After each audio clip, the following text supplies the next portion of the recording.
Mes bien chers frères, tout ce que possède le Père est à moi. Voilà pourquoi je vous ai dit, l'Esprit reçoit ce qui vient de moi pour vous le faire connaître, nous dit Jésus, dans l'évangile de ce dimanche, au cours duquel nous fêtons la très sainte Trinité. Le mystère le plus grand qui soit, le plus obscur pour notre intelligence. Mais tout d'abord, Jésus dit bien les choses. L'Esprit reçoit ce qui vient de moi pour vous le faire connaître. Tout ce qu'il vous dira ne vient pas de lui-même, mais ce qu'il aura entendu, il le dira. Autrement dit, mes chers amis, la connaissance du mystère de la Sainte Trinité, elle est non seulement l'objet de la révélation du Fils de Dieu, Jésus a dit des choses le concernant le mystère de la Sainte Trinité que nous célébrons, mais aussi l'Esprit Saint, c'est lui qui fera connaître de l'intérieur, qui révélera le sens profond des paroles que Jésus a dites. Tout ce qui viendra de moi, il vous le fera connaître. Autrement dit, mes chers amis, nous ne pouvons pas connaître le mystère de la Sainte Trinité par la seule intelligence. L'Esprit Saint, Dieu nous est donné pour le connaître. C'est lui-même qui révèle à notre intelligence et à notre cœur le mystère qui nous fait connaître. Autrement dit, le Fils éclaire notre intelligence, la première faculté spirituelle, et l'Esprit Saint nourrit notre volonté, la seconde faculté spirituelle. Autrement dit, je ne peux pas connaître Dieu sans l'aimer. La volonté, le propre de la volonté, c'est d'aimer. Et Saint Jean, dans sa première épître, dira « Tous ceux qui aiment Dieu connaissent Dieu. Celui qui n'aime pas Dieu ne connaît pas Dieu. » Autrement dit, Saint Jean nous dit « Je ne peux pas connaître sans aimer. Quand je déteste quelqu'un, je ne le connais pas, car je le réduis à ce qui est de mal en lui, ce qui pose comme acte de mal en lui. » Mais la personne est toujours plus grande que le mal qu'elle pose. La personne est toujours plus grande que les actes qu'elle pose. Donc la première chose, mes chers amis, on ne peut pas entrer dans la connaissance de grands mystères qui échappent complètement à notre intelligence sans aimer. Il est impossible de connaître Dieu sans l'aimer. Voilà pourquoi l'Esprit Saint, c'est lui qui reçoit tout ce qu'il aura entendu du Fils pour vous le faire connaître, nous dit Jésus. Ça, c'est le premier constat. Je ne peux pas connaître Dieu sans l'aimer. Alors, que nous dit-il ? Car le mot Trinité n'existe pas dans l'Écriture sainte. Mais c'est ce qui est révélé dans l'Écriture sainte qui nous amène à dire que Dieu est Trinité. Ça veut dire qu'il y a 3 personnes en un seul et même Dieu. Et bien sûr, évidemment, le premier constat, c'est qu'on peut se dire c'est absolument incompréhensible pour nous, car il n'y a aucune équivalence sur Terre. Vous n'avez pas de personne, plusieurs personnes pour un seul être, ça n'existe pas. Dès qu'il y a une personne, il y a un être. Or, même si cela échappe à notre intelligence, même si cela nous paraît absolument incompréhensible, la première chose qu'il faut se dire d'une part, c'est que Dieu est pur esprit. Il n'y a que le Fils qui s'est fait homme. Donc n'allez pas imaginer dans votre tête un être avec des corps de chair.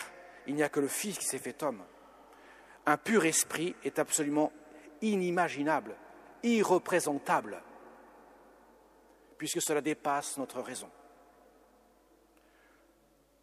Ceci dit, est-ce que pour autant le mystère de la Sainte Trinité serait incohérent avec notre intelligence. Notre intelligence, est-ce qu'il y verrait une incohérence en affirmant ce mystère? Autrement dit, est-ce que Dieu, dans sa nature même, serait en contradiction avec ce qu'il aurait mis dans notre intelligence? Eh bien, mes chers amis, pas du tout. Au contraire, il est bien plus cohérent de croire en un Dieu Trinité que de croire en un Dieu impersonnel. Car qui dit personne, dit forcément relation. Qui dit relation, dit acte d'amour. Si j'ai une personne, j'ai forcément une autre personne en face. Il va de soi que l'homme a été créé homme et femme, Adam et Ève, comme tel nous est révélé dans la Bible, l'Écriture sainte. Il y a donc forcément plusieurs personnes. On ne peut pas concevoir un être qui serait seul. Et en l'occurrence, il n'y a que Dieu qui ne peut pas ne pas être, car tout le reste a été créé. Seul Dieu est incréé. Seul Dieu est le Créateur. Avant toute création, il n'y a rien que Dieu seul. S'il n'y a pas plusieurs personnes en lui, il n'y a forcément aucune personne. S'il n'y a pas de personne en lui, il n'y a pas d'amour en lui. S'il n'y a pas d'amour en lui, comment peut-il exister? Et comment peut-il créer des êtres qui ne sont pas lui? Donc, il n'y a pas d'incohérence à croire que Dieu est Trinité. Car il n'y a pas d'incohérence à croire qu'il faut plusieurs personnes pour qu'il puisse y avoir de la vie. Et cela est valable aussi pour Dieu lui-même. La seule différence par rapport à Dieu, si je peux m'exprimer comme ça, c'est que Dieu a sa propre source d'existence en lui-même.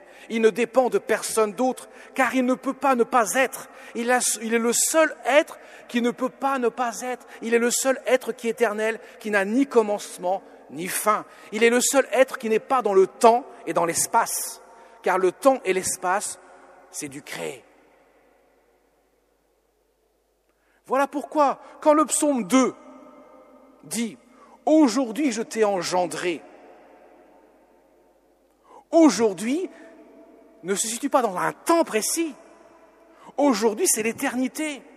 Il n'y a pas de temps en Dieu, il n'y a pas de passé, il n'y a pas de futur, il y a un présent éternel. Ce qui veut dire que quand Dieu dit « Aujourd'hui je t'ai créé », quand le Père dit « Le Père engendre le Fils », dans un présent qui n'a ni commencement ni fin. Ce qui veut dire que le Père ne précède pas le Fils, contrairement de notre humanité. Évidemment, un Père précède son Fils, mais pas en Dieu.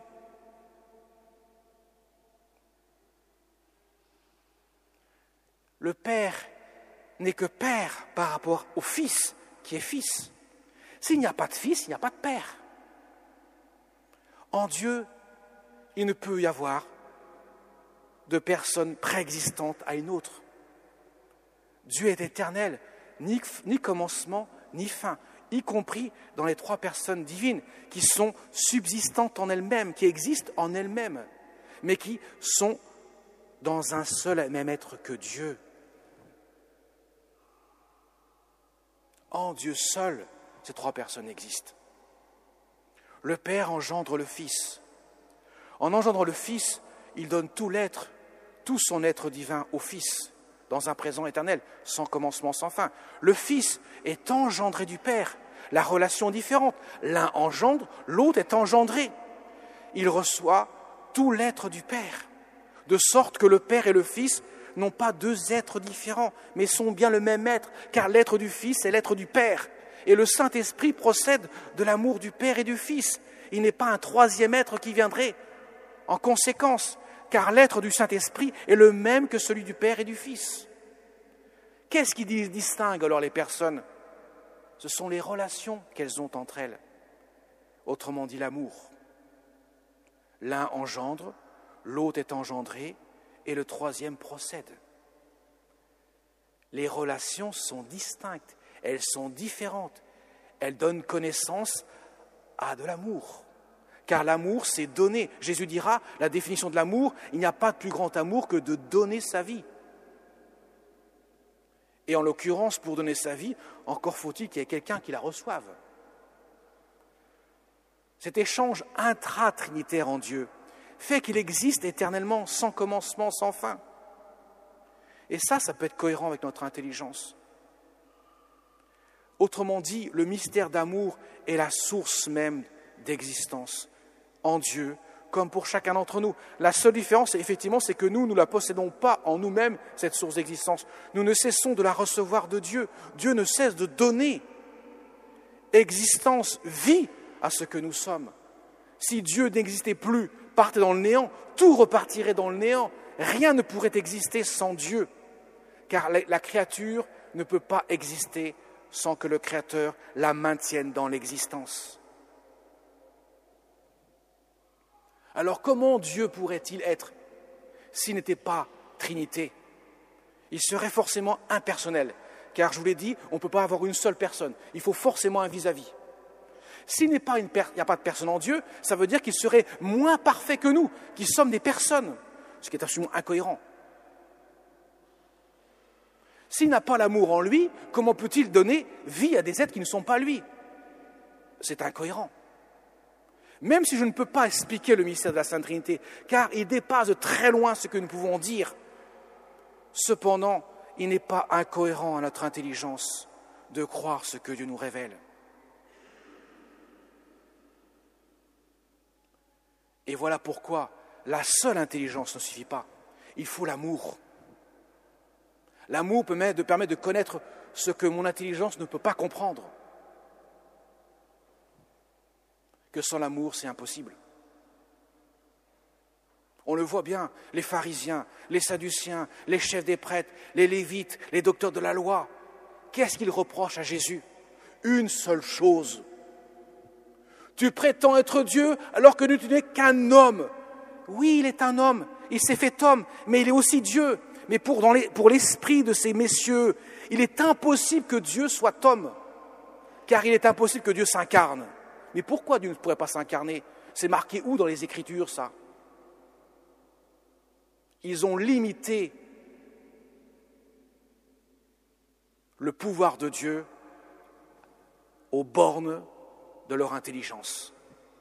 C'est le péché d'orgueil des pharisiens, des sadduciens, des chefs des prêtres, des scribes et des docteurs de la loi qui ont condamné Jésus parce qu'ils prétendent tous qu'il ne peut pas être Dieu puisqu'il est un homme en chair et en os devant leurs yeux. Cela est révélé seul aux petits, à ceux qui se convertissent, aux publicains, aux pécheurs, aux prostituées qui se convertissent. Jésus dira, et n'hésitera pas à dire, les publicains, les prostituées, les pécheurs vous précèdent dans le royaume des cieux parce qu'eux, ils se convertissent. L'amour est entré dans leur cœur de chair. Alors que vous, c'est du béton armé, il n'y a rien à faire. C'est étanche, hermétique. Rien, absolument rien ne vous touche, même pas le retour à la vie de Lazare. Celui qui est au tombeau depuis 4 jours et qui sent déjà le mort. Même le retour à la vie d'un mort ne vous touche même pas. Alors, il ne peut rien faire, Jésus. Absolument rien devant ces hommes-là. Car il manque l'amour. Il manque l'action de l'Esprit Saint. Alors, mes chers amis, dans ce monde en froid d'amour, dans ce monde en ébullition, où la guerre commence à faire rage en tous les sens du terme, sur tout le globe, Dieu se révèle dans l'amour. Et en même temps, il nous révèle que nous sommes des êtres d'amour. Nous sommes faits pour aimer, car nous vivons de l'amour de Dieu. Cela nous donne une vision du ciel. Et la vision du ciel est absolument, totalement différente d'un genre de paradis terrestre, genre que le Med ou genre petite maison dans la prairie, le feuilleton que vous connaissez peut-être pour les plus anciens. Ce n'est pas ça le paradis. Ce n'est pas la jouissance d'un plaisir, d'un temps présent. Le ciel dont nous parle le Seigneur, c'est vivre de Dieu. C'est être introduit dans le sein de la Sainte Trinité. Dieu s'est fait homme en Jésus-Christ. C'est son Fils, c'est le Fils éternel du Père qui s'est fait homme. Parce que nous, les hommes, nous sommes tous appelés à devenir des fils et des filles adoptifs du Père. Autrement dit, le ciel ne sera pas autre chose que de vivre la condition filiale du Fils éternel du Père. Ça veut dire, je ne cesserai de vivre de l'amour du Père par le Fils dans le Saint-Esprit. C'est ça le ciel, mes amis, et pas autre chose. Mais même en ayant tout dit cela, cela nous reste un mystère profond, mais qui nous montre que tout se passe dans l'amour et que l'amour rejoint ce qui était inaccessible à notre raison. Alors demandons à celle qui a aimé par-dessus tout, qui surpasse chacun d'entre nous. Et voilà pourquoi Jésus a pris soin de nous donner comme mère, celle qui a dit oui le jour de l'Annonciation, c'est celle qui redira oui dans son cœur traversé par le glaive de douleur, le jour du mystère du vendredi saint de la croix, où Jésus sera, une fois mort, traversé par le glaive du soldat, transpercer son cœur, d'où sortira l'eau et le sang.